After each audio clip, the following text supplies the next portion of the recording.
Hello students, welcome back to my channel. Amalgamation of companies इस chapter की series चल रही है। ऑलरेडी पिछले वाले वीडियो में मैंने आप लोग को सेलर का पार्ट सिखा दिया था। अगर तो आपने वो वीडियोस अब तक नहीं देखे तो आपको आई बटन पे मिल जाएगा या फिर मैं एक लिंक डिस्क्रिप्शन में डाल दूंगा।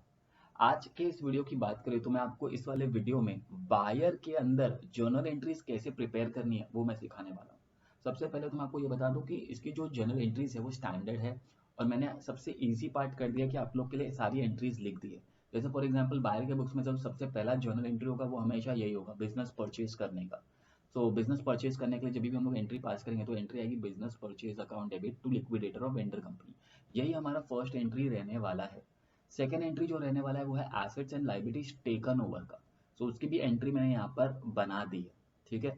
थर्ड एंट्री की बात करें तो वो होता है परचेज कंसिडरेशन डिस्चार्ज करने का। Liquidator of vendor company account debit to equity share capital to preference share capital to cash to share premium. वैसे ये जनरल एंट्री के लिए ना हम लोग किसका इस्तेमाल करते हैं पता है? पीसी का, परचेज कंसिडरेशन का। ठीक है। एंड ये ऊपर वाली एंट्री कैसे करनी है ये तो मैं एग्जाम्पल के साथ ही आपको समझा सकता हूँ। ठीक है। तो पहला एंट्री हो गया हमारा बिजनेस परचेज करने का। सेकंड जो एंट्री स्टैंडर्ड जो रहेगा वो है asset and liabilities take over करने का। थर्ड जो एंट्री होगा वो होगा परचेज कंसिडरेशन डिस्चार्ज करने का। और जो आपका फोर्थ एंट्री होगा वो होगा कन्वर्जन ऑफ डिबेंचर, या फिर तो जो भी हम लोग डिबेंचर्स को एक्सचेंज करेंगे या पे करेंगे उसकी एंट्री होगी। अब ये जो चार एंट्री है ना पहले, ये हर सम में ज्यादातर रहेंगी ही रहेंगी। और इसके नीचे की जितनी एंट्रीज अभी हम लोग करने वाले वो ऑप्शनल है। इनमें से हम लोग कोई इक्का दुक्का एडजस्टमेंट डाल देते हैं, बट ये जो पहले चार है ना ये आपको हर सम में ज्यादातर मिलेंगे ही मिलेंगे और ये एंट्री आपको करना ही पड़ेगा। ठीक है। सो अब बात करते हैं पांचवा एंट्री की। पांचवा एंट्री है इंटर कंपनी डेट की। ठीक है। इंटर कंपनी डेट सेटल करना होता है उसकी एंट्री है। एंड छठा एंट्री है, ये भी मुझे लगता है कि इस एग्जाम में पूछा जा सकता है कि स्टैट्यूटरी रिजर्व को मेंटेन करेंगे तो इसके बारे में चाहे वो लोग बोले नहीं बोले ये एंट्री हमको करनी होती है। पहले आपको सब में चेक करना पड़ेगा कि सेलर के बुक में स्टैट्यूटरी रिजर्व करके कुछ दिया है या नहीं। अगर तो दिया है तो हम लोग ये वाला एंट्री करेंगे ही करेंगे।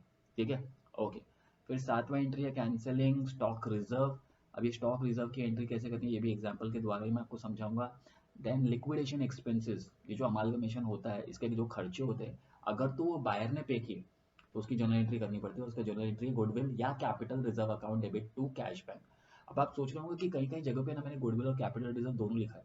क्यों लिखा है उसके पीछे भी रीजन है, एग्जाम्पल करेंगे आपको अपने आप ही आ जाएगा समझ में मैंने ऐसा क्यों किया है। ठीक है। सो हम लोग टाइम नहीं वेस्ट करते, डायरेक्टली चलते हैं हमारे एग्जाम्पल की ओर।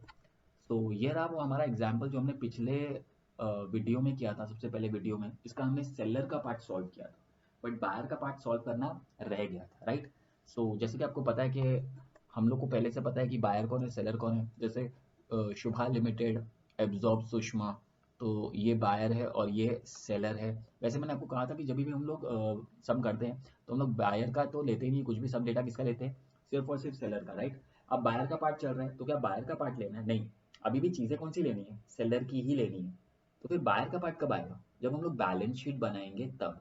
ठीक है। ये याद रखना, सेलर का सम हो तो भी बैलेंस शीट सेलर का ही देखना है, बायर का सम है तो भी बैलेंस शीट हम लोग को सेलर का ही देखना है। और जब मेन बैलेंस शीट बनेगी बायर की बुक्स में तब हम लोग बायर का बैलेंस शीट का डेटा और सेलर का जो हमने जर्नल एंट्री किया है उसको मिला के प्लस माइनस करके नए बैलेंस शीट में लिखते हैं। ठीक है। ओके। सो अभी हम लोग जो जर्नल एंट्री करने वाले हैं उसमें भी हम लोग डेटा किसका लेंगे? सेलर का ही लेने वाले, बायर का नहीं। ठीक है। ओके। सो सबसे पहले जैसे आपको पता है, देखो यहाँ पर नीचे हम लोग को कहा गया था, क्या बनाने के लिए कहा गया है? हम लोग से कहा गया था कि you are required to compute purchase consideration. तो हमने परचेज कंसिडरेशन तो निकालना सीख लिया था। फिर भी एक बार मैं आपको रिवाइज करवा देता हूँ। बाकी जिन लोगों को पता है आप लोग चाहे तो स्किप करके आगे जा सकते हैं डायरेक्टली जर्नल एंट्री में, बट मैं एक बार फिर से परचेज कंसिडरेशन कैसे बनाते हैं वो बताना चाहता हूँ। सबसे पहले क्या करेंगे, यहाँ पर लिखेंगे statement of PC, purchase consideration. मैंने आपको कहा था परचेज कंसिडरेशन पहले होता है इक्विटी के लिए, दूसरा होता है प्रेफरेंस शेयर्स के लिए और तीसरा कैश। इसके अलावा और कोई चीज पीसी में आ सकता नहीं। ठीक है। अच्छा, मैंने आपको ये भी कहा था कि दो अलग अलग तरीके के मेथड होते हैं, नेट पेमेंट मेथड और नेट एसेट मेथड, राइट। तो इस सब में हम लोग ने सम चेक किया तो हमको फर्स्ट एडजस्टमेंट में देखो क्या कहा गया था। फर्स्ट एडजस्टमेंट में हमको कहा गया था कि Shubha limited will issue 8 equity shares. Issue का मतलब होता है देना। ठीक है। 8 equity shares for every 5 equity shares in Sushma limited. इसका मतलब क्या हुआ कि जो बायर कंपनी है ना वो अपनी कंपनी के, बाइंग कंपनी के 8 शेयर्स दे रही है। ठीक है। लेकिन तुम्हारे पास कितने शेयर्स होने चाहिए? अगर 5 शेयर है तो इसे हम लोग बोलते हैं रेशियो, हेल्ड गिवन का रेशियो। तो हम लोग क्या करेंगे पता है क्या? डायरेक्टली एग्जाम्पल में जाएंगे, यहाँ पर जाके रेशियो में लिख देंगे 5। 5 के बदले में कितना मिलने वाला है? 8। ठीक है। ये मत सोचना कि जो पहले दिया वो पहले लिख देंगे, नहीं ऐसा नहीं। जो इश्यू कर रहे हैं वो हमेशा गिवन में आएगा, और जो बच गया वो अपने आप हेल्ड में चला जाएगा, है ना, बाय डिफॉल्ट। दो ही तो चीज़ है। अब हमारे पास कितने शेयर्स है वो ढूंढना पड़ेगा। कैसे मिलेगा? यहाँ पर जाएंगे अगेन, जैसे मैंने आपको कहा था परचेज कंसिडरेशन बना रहे, किसका डेटा देखना है? सेलर का। सेलर के पास कितने इक्विटी शेयर्स है? 2 लाख। और प्रेफरेंस शेयर्स भी कितने हैं? 2 लाख। अभी हम लोग को नंबर ऑफ शेयर्स निकालना है। कैसे मिलेगा? 2 लाख डिवाइड बाई 100 तो आ जाएगा 2000। ठीक है। प्रेफरेंस शेयर्स की बात करें तो वो भी कितना है हमारे पास? 2000। ये जो हमने ढूंढा है ना डिवाइड करके, इसको क्या बोलते हैं? Number of shares. ये निकालना जरूरी है। तो नंबर ऑफ शेयर्स तो मिल गया हम लोग को। अभी क्या करेंगे? जाएंगे यहाँ पर जाके लिख देंगे 2000। फिर क्या होगा? Cross multiply. क्रॉस मल्टीप्लाई करके चेक करते हैं आंसर कितना आता है। क्रॉस मल्टीप्लाई करके अगर हम लोग आंसर निकाले तो आएगा 2000 इंटू 8 डिवाइड बाय 5। आंसर आ रहा है 3200। 3200। ये 3200 क्या रिप्रेजेंट करता है? ये वो नंबर ऑफ शेयर्स है जो हमको मिलने वाले बाइंग कंपनी में। तो मैं ऐसा लिखूंगा 3200 इक्विटी शेयर्स ऑफ रुपीज। अच्छा मेंशन किया कुछ? पूरा सम का एडजस्टमेंट रीड कर दिया, कहीं पे भी रुपीज दिया नहीं है। तो मैं अज्यूम करता हूँ कि पहले जितने के थे, पहले कितने के थे? 100 रुपये के थे ना। तो अभी भी अज्यूम करता हूँ 100 रुपये के लिए। ठीक है। तो मैं यहाँ पे लिख देता हूँ 100 रुपये। 3200 इंटू 100 करेंगे तो कितना आएगा? इंटू 100 3,20,000। तो मैं यहाँ लिख देता हूँ 3,20,000। माइंड यू हम लोग ऑलरेडी पहले वाले सेशन में कर चुके हैं। ठीक है। मैं एक बार सिर्फ रिवाइज करा रहा हूँ, तो अगर आप लोग चाहें तो स्किप करके आगे जाके डायरेक्टली जो जर्नल एंट्री है वो सीख सकते हैं। और जो लोग रिवाइज करना चाहते हैं वो लोग एक बार फिर से देख लें। प्रेफरेंस शेयर्स की बात करें तो प्रेफरेंस शेयर्स के बारे में क्या बोला है उसके लिए हम लोग को क्या करना पड़ेगा? फिर से रीड करना पड़ेगा। तो जरा देखते क्या बोला है। सेकंड एडजस्टमेंट में बोला है 11% preference shares of Sushma limited will be issued equal number, equal मतलब same, equity shares in Shubha limited. और वापस से वैल्यू दिया नहीं है तो हम लोग अज्यूम करेंगे कि जो पहले था उतना ही। तो हमारा ये कितना हो जाएगा? 2 लाख। और वैल्यू कितना दिया है? 100। तो 2000, ठीक है 2000, सॉरी 2000 यहाँ पर डाल देता हूँ। 2000 प्रेफरेंस शेयर्स ऐसा लिखेंगे ऑफ रुपीज, अगेन 100 ईच। यहाँ पर भी 100 ईच। तो यहाँ पर आ जाएगा 2 लाख। तो हमारा टोटल पीसी कितना हो जाएगा? 5,20,000। 5 लाख में से 3,20,000 क्या है? इक्विटी। और 2 लाख क्या है? Preference shares. मैंने आपको कहा था सेलर का सम हो चाहे बायर का सम हो, परचेज कंसिडरेशन निकालने का तरीका सेम होता है दोनों में, और जो अमाउंट होगा ना वो भी क्या होगा? दोनों में सेम होगा। ठीक है। अच्छा अब जब सेलर का पार्ट कर रहे थे तो मैंने कई सारे ये एडजस्टमेंट्स है ना, ये इग्नोर कर दिए थे, नहीं लिए थे, बट अब हमको लेना पड़ेगा। ठीक है। बायर की बुक में ये सारी जर्नल एंट्री की एंट्री करनी पड़ेगी सबकी। कैसे करना है वो मैं बताऊंगा आपको। तो अब ये पार्ट बन गया तो हम लोग जाते हैं डायरेक्टली हमारा जर्नल एंट्री लिखने। लिखता हूँ journal entries in the books of Shubha limited. ठीक है। इसका मतलब शुभा का नाम नहीं आएगा इसमें, यहाँ पर डाल देंगे सीरियल नंबर। और फिर क्या करना है? सबसे पहला जर्नल एंट्री मैंने आपको कहा था पहला जर्नल एंट्री फिक्स है। पहला जर्नल एंट्री होने वाला है business purchase account debit to liquidator of vendor लिखना है। लेकिन लिक्विडेटर्स ऑफ वेंडर नहीं, वेंडर का नाम दिया ना सुषमा, तो सुषमा लिमिटेड लिख देंगे हम लोग। ठीक है। हर समय वेंडर की जगह वेंडर का नाम आ जाएगा, सुषमा लिमिटेड अकाउंट। ठीक है। और यहाँ पर अमाउंट कौन सा लिखेंगे अभी हम लोग? यहाँ पर हम लोग लिखते हैं टोटल पीसी का अमाउंट। ठीक है। यहाँ पर कौन सा अमाउंट लिखना है? यहाँ पर हम लोग लिखते हैं टोटल पीसी। तो हमारा टोटल पीसी मतलब टोटल परचेज कंसिडरेशन कितना था? टोटल परचेज कंसिडरेशन था 5,20,000। तो हम लोग यहाँ पर लिख देंगे, यहाँ भी 5,20,000, यहाँ पर भी 5,20,000। और हमारा फर्स्ट जर्नल एंट्री हो गया। इसका नरेशन लिखना पड़ेगा being business purchase. Business purchase करने की यह है हमारी पहली एंट्री। क्या हर सब में सर पहला एंट्री यही रहेगा? हाँ, हर सब में पहला एंट्री हमारा बिजनेस परचेज करने का ही रहने वाला है, स्टैंडर्ड एंट्री है। अब सेकंड एंट्री किस चीज़ की करते हैं? सेकंड एंट्री हम लोग करते हैं एसेट्स और लाइबिलिटी टेक ओवर करने की। ठीक है। तो हमको चेक करना पड़ेगा सब में कि कौन सा एसेट उसने टेक ओवर किया। तो उसके लिए एडजस्टमेंट रीड करना पड़ेगा। तो यहाँ पर है ना एडजस्टमेंट नंबर 4 में ऑल एसेट्स के बारे में बोला है। All assets and liabilities of Sushma limited are taken over, मतलब हमने सारा एसेट्स लिया। सारा एसेट्स मतलब ये यहाँ पर जितने भी एसेट्स दिख रहे हैं ना, यहाँ से लेके यहाँ तक के सारे एसेट्स हमने लिए और सारी लाइबिलिटी। अब लाइबिलिटी की बात करें ना तो सिर्फ ये, ठीक है, डिवेंचर और क्रेडिटर, ये दो ही हमारा लाइबिलिटी है।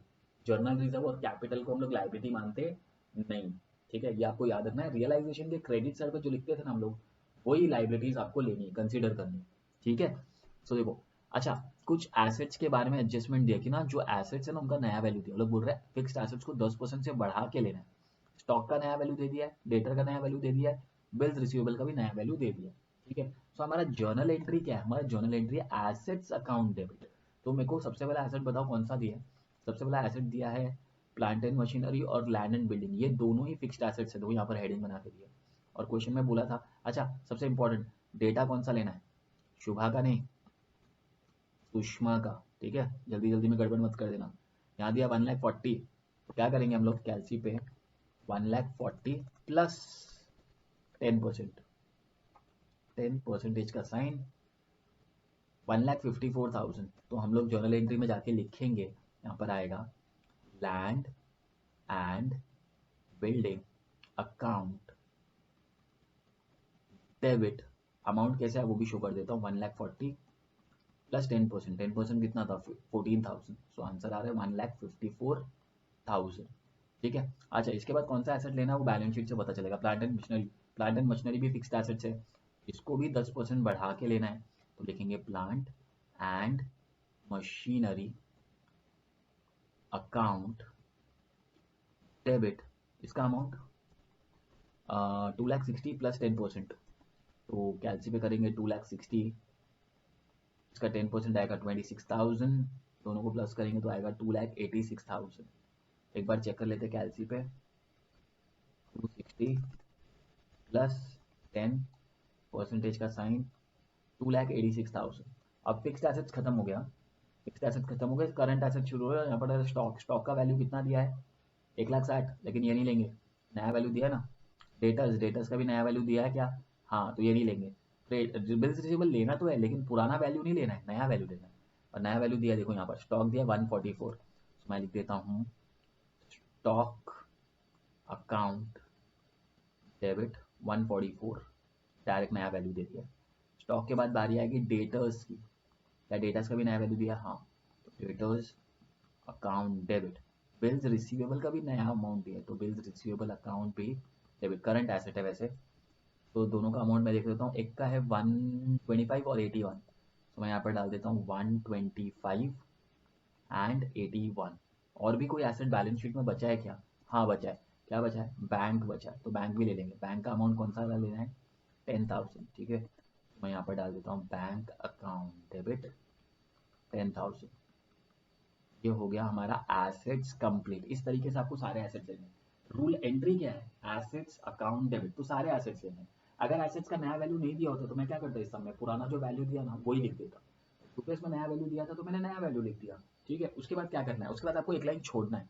एक लाइन छोड़ कर है ना, सबसे पहले जो इंपॉर्टेंट चीज़ है वो लिखना है, वो है जो हमेशा आएगा ही आएगा, बिजनेस परचेज अकाउंट, ठीक है, बिजनेस परचेज अकाउंट। इसमें अमाउंट कौन सा आएगा, यही जो यहाँ पर है, कितना है 5,20,000, यहाँ लिख देता हूँ 5,20,000।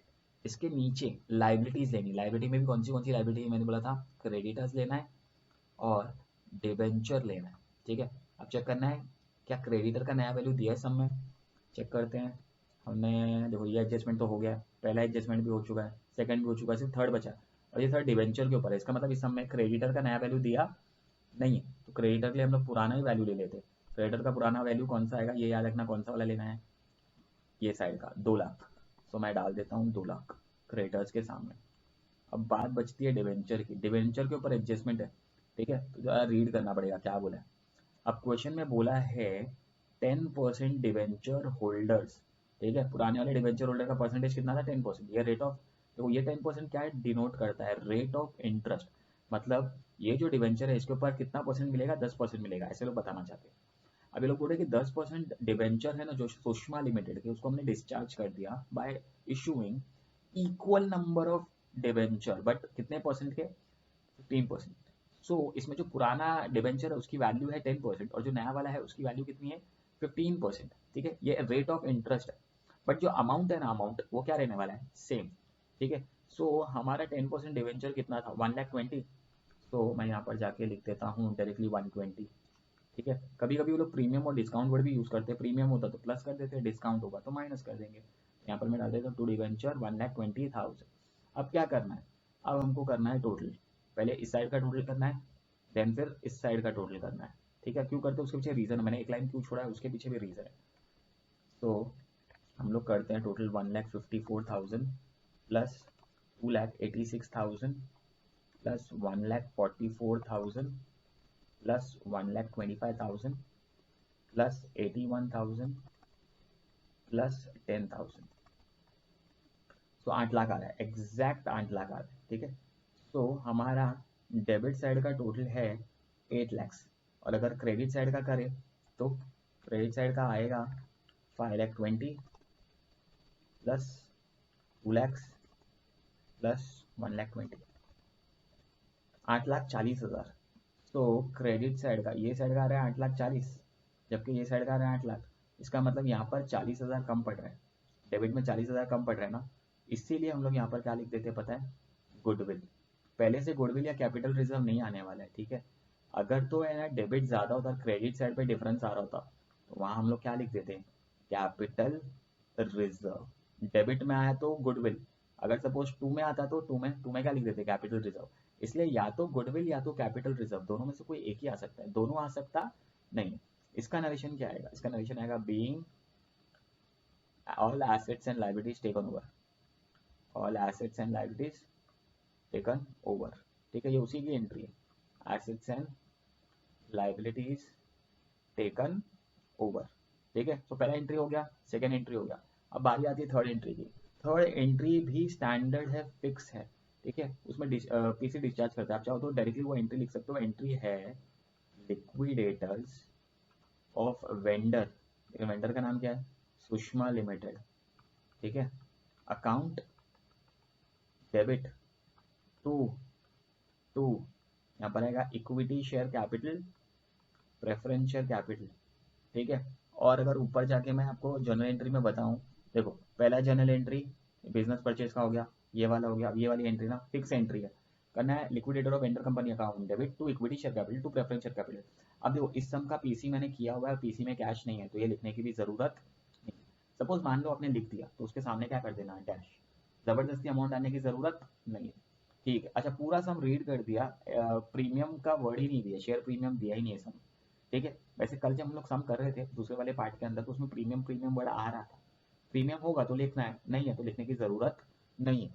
सो इसकी जर्नल एंट्री कैसे बनेगी, इसकी जर्नल एंट्री बनती है liquidator of Sushma limited account debit to equity share capital to preference share capital. Equity के सामने आएगा 3,20,000 डायरेक्टली, और प्रेफरेंस के सामने आएगा 2 लाख।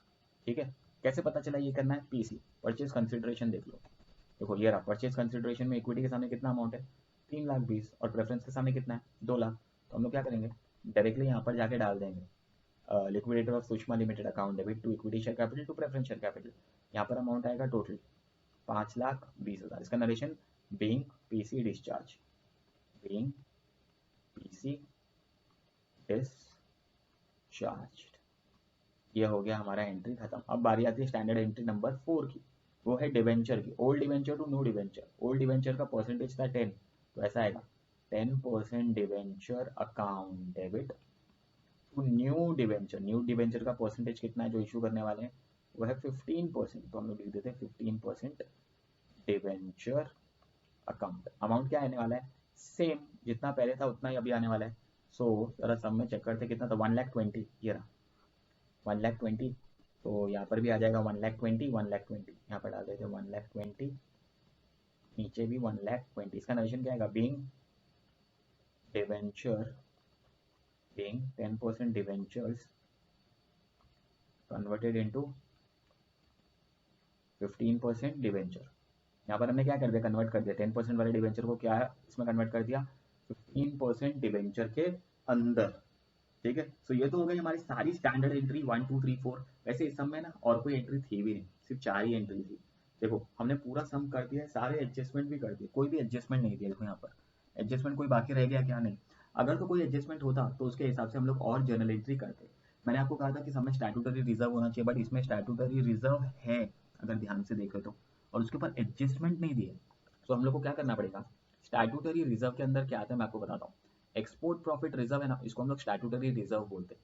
अब है ना, कहीं पे भी एडजस्टमेंट में स्टैट्यूटरी रिजर्व की एंट्री पास करने के लिए नहीं कहा गया है, लेकिन फिर भी हम लोग को करना पड़ेगा। ये करना है हम लोग को, अज्यूम करते हैं कि इसकी एंट्री होती है। तो इसकी जर्नल एंट्री कैसे आएगी। जर्नल एंट्री आएगी इसकी, amalgamation adjustment account debit, amalgamation adjustment account debit to statutory reserve, जो कि इसमें है export profit reserve. Export profit reserve को ही हम लोग क्या बोलते हैं, स्टैट्यूटरी रिजर्व। ठीक है, और अमाउंट कितना आएगा, अमाउंट आएगा स्टैट्यूटरी रिजर्व 20,000। ये याद रखना कौन सा वाला अमाउंट लेना है, जो कि सेलर में 20,000, मैं डाल देता हूँ 20,000।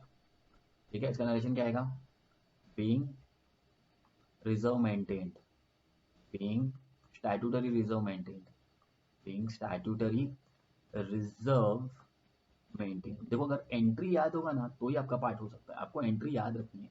ठीक है, अच्छा इसमें से भी सेकेंड वाली एंट्री तो देख देख के ही करना है ना। जितने भी एसेट्स है उसको डेबिट में लिख दो, जितनी भी लाइबिलिटीज है उसको क्रेडिट में लिख दो, और क्रेडिट में बिजनेस परचेज है एक एक्स्ट्रा लिख दो, और फिर डेबिट माइनस क्रेडिट करो। अगर डेबिट में आ रहा है तो गुडविल, क्रेडिट में आ रहा है तो कैपिटल रिजर्व, सिंपल।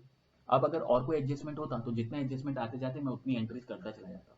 इसका मतलब आपको क्या करना है, सबसे पहला काम आपको ये जर्नल एंट्रीज याद होनी चाहिए। ठीक है, अच्छा अब हमारे पास इतना टाइम नहीं है कि मैं आपको एंट्री समझाऊं कि ये क्यों डेबिट में आ रही है, क्यों क्रेडिट में आ रहा है। लास्ट मोमेंट पे आपको सिर्फ इतना ही रखना चाहिए कि आपको एंट्री याद होनी चाहिए।